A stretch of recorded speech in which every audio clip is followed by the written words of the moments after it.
À ce jour, on connaît environ 3600 espèces de serpents. Mais seul le cobra royal peut être considéré comme un étranger parmi ses semblables. Comment c'est arrivé? On va tout vous dire. Le cobra royal est vraiment une espèce de serpent unique. Alors que l'immense majorité d'entre eux chassent des mammifères, des insectes, des lézards, des grenouilles ou même des poissons, ce serpent a choisi le menu le plus étrange et le plus effrayant. Il dévore les siens. Et il ne choisit même pas. Tout ce qui n'a pas le temps de s'enfuir assez vite devient sa proie. Et par assez vite, je veux dire vraiment vite. Le cobra se déplace sur Terre à environ 5 km/h et il nage assez bien. Voici à quoi ressemble un combat typique avec un serpent ratier. C'est un serpent aux écailles noires et jaunes. Regardez, le cobra semble véritablement hypnotiser sa proie et ensuite il s'élance d'un coup. En quelques secondes, le pauvre serpent ratier n'est plus capable de résister. Il ne reste plus au cobra qu'à avaler sa proie. Et il le fait sans mâcher, en un seul morceau. Grâce à ses mâchoires flexibles, il peut même manger une créature plusieurs fois plus large que sa tête. Offrez un Big Mac à un cobra royal et il l'avalera sans scier. D'ailleurs, est-ce que les serpents peuvent scier? Et voici l'autre élément du menu du cobra, le Pantherophis obsoletus. Il est plus fin, plus grisâtre, enfin aucune importance. Le cobra va le manger de toute façon. Lentement et avec plaisir, sans même attendre que le venin fasse effet. Regardez, la proie continue de se tortiller après que le cobra a déjà commencé à l'avaler. Il est en train de le manger vivant. C'est tout simplement impossible d'échapper au cobra royal. S'il part à la chasse, il est sûr de trouver sa proie, peu importe où elle se cache. Même sous terre, voici un cobra qui fouille dans un terrier pour se régaler d'un serpent à lunettes. Comment il a su qu'il y avait quelqu'un sous terre? C'est un prédateur incroyable et très effrayant. Et d'ailleurs, le serpent à lunettes est aussi une sacrée créature venimeuse. Certains chercheurs affirment qu'un gramme de son venin séché peut tuer 140 chiens de taille moyenne. Et le cobra royal, qu'est-ce qu'il en pense de tout ça? Eh oui, il s'en fiche complètement. Impossible de se cacher sous terre, peut-être qu'on peut s'abriter dans l'eau? Non. Comme je l'ai dit, les cobras royaux nagent plutôt bien sur de courtes distances. Et ils se mettront facilement à l'eau pour capturer un autre serpent à lunettes. Les cobras obtiennent toujours ce qu'ils veulent. Que dire? Même les éléphants ont peur de ces serpents.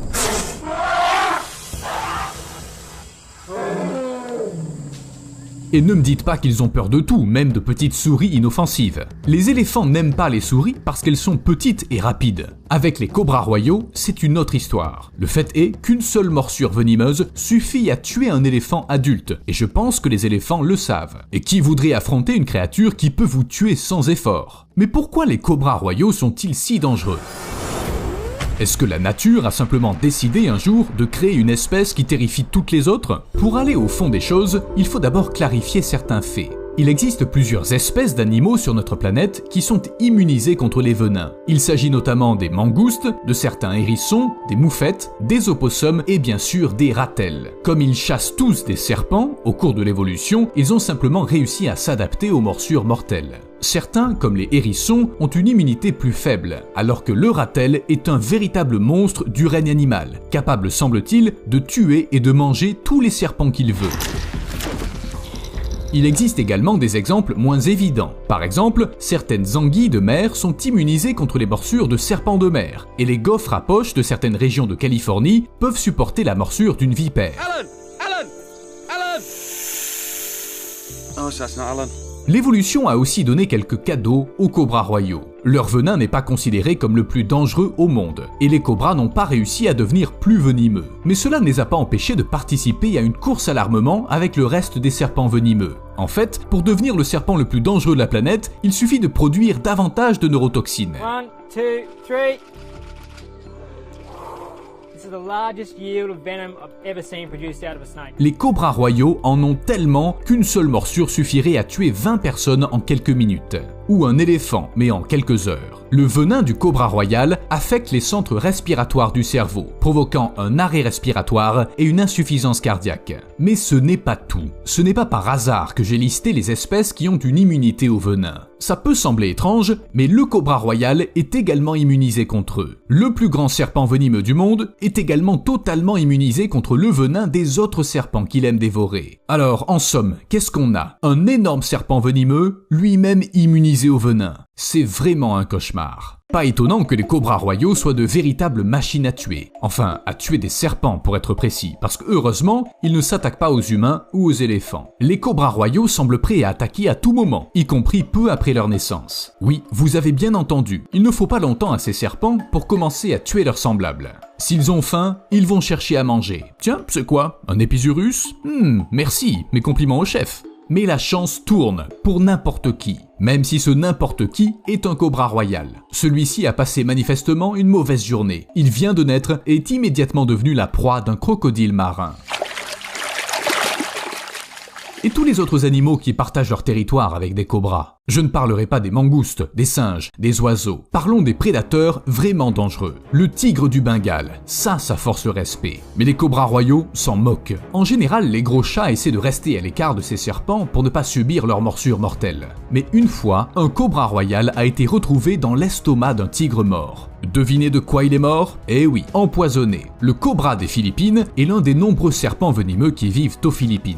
Et il craint à juste titre le cobra royal car il fait partie de son menu. Si vous voyez un jour ces deux serpents se battre, vous savez sur lequel parier. Le varan de Komodo est un véritable dragon des temps modernes, très probablement venimeux lui aussi. Ils ne se croisent que très rarement, mais si une rencontre avait lieu, je ne pense pas que le serpent aurait la puissance nécessaire pour mordre à travers ses écailles. L'ours des Pyrénées, eh bien, il n'aurait aucune chance. Il est plus petit qu'un éléphant, donc il mourra probablement après une morsure s'il énerve le cobra royal. Je sais ce que vous vous dites. Qu'est-ce qui se passerait si deux cobras royaux commençaient à se battre? Les scientifiques savent que parfois la femelle tue le mâle si l'accouplement ne se déroule pas comme prévu. Parfois c'est le mâle qui tue la femelle. Mais il existe aussi de vrais duels de serpents. Non vraiment, même de véritables joutes selon des règles bien établies par les cobras. À un certain âge, les cobras royaux mâles commencent à voyager à la recherche d'une compagne. Et parfois, au lieu d'une femelle, ils tombent sur un autre mâle. C'est un peu gênant. Enfin, si une telle rencontre se produit, ils se livrent à un duel au cours duquel aucun des deux ne mord. Les mâles s'entrelacent en quelque sorte et font de leur mieux pour plaquer l'adversaire au sol. Ce comportement est souvent confondu avec une parade nuptiale, alors qu'il s'agit en fait d'un combat de lutte classique. Sauf que les règles ne sont pas très claires. Mais là encore, qui pourrait les expliquer? Les cobras ne sont pas vraiment bavards. Mais on peut obtenir certaines informations sans parler aux serpents. J'ai dit sans parler, une autre fois, Harry. Le cobra royal a au moins un adversaire dans le monde des serpents qui peut l'égaler en force. Et c'est le python. Oui, leurs affrontements pourraient bien finir par ressembler à ça. Difficile de dire qui a gagné. Il semble que tout se joue sur la vitesse. Si le cobra royal parvient à mordre son adversaire au niveau de la tête, celui-ci est assuré de mourir. Mais le python peut aussi s'attaquer immédiatement au cobra royal, simplement en le serrant dans une ultime étreinte. Ça ne surprendra personne. D'après les études, un python moyen applique environ 300 mm de mercure, un peu moins de 500 grammes par centimètre carré à sa proie. Quand on y pense, ce n'est pas beaucoup, mais un python n'a pas besoin de serrer sa proie jusqu'à ce qu'elle suffoque, juste assez pour causer des dommages irréparables à ses organes internes, et ça arrive très vite. Et pourtant, le déclin rapide de la population de cobras royaux n'est pas à attribuer aux pythons. Ce ne sont pas des singes qui détruisent les autres espèces. Cependant, le nombre de cobras royaux a diminué de 30% entre 1935 et 2010. Devinez l'espèce, ou plutôt le phénomène, qui en est la cause.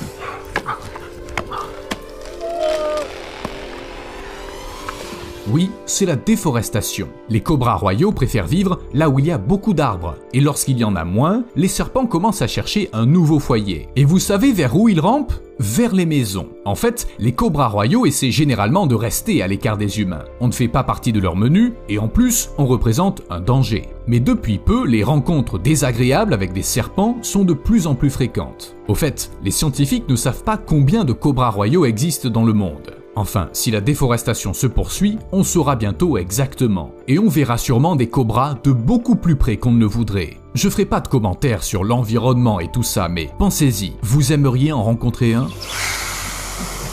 Je peux pas m'exprimer au nom de toute l'humanité, mais personnellement, je préférerais rester aussi loin que possible des cobras royaux. De préférence quelque part sur un autre continent. Et pourtant, il existe un endroit où ces serpents ne sont pas seulement adorés, mais aussi élevés délibérément. Bienvenue dans le village aux serpents en Thaïlande. Les villageois élèvent et apprivoisent des cobras royaux depuis des dizaines d'années. Ils le font pour attirer les touristes, qui viennent en grand nombre pour voir ces animaux inhabituels. Mais récemment, il est devenu très difficile de trouver de la nourriture pour ces animaux de compagnie. Et vous savez déjà pourquoi. Mais cela n'empêche pas les habitants de se livrer à un divertissement très particulier. Boxer un cobra royal. Qui a eu cette idée? Pas étonnant que presque tout le monde au village ait perdu quelque chose. Au mieux, c'est un doigt. Dommage bien sûr, mais pas un gros prix à payer pour avoir battu l'un des serpents les plus dangereux du monde. Juste au cas où, ne réessayez pas. Attention à vos doigts et à plus!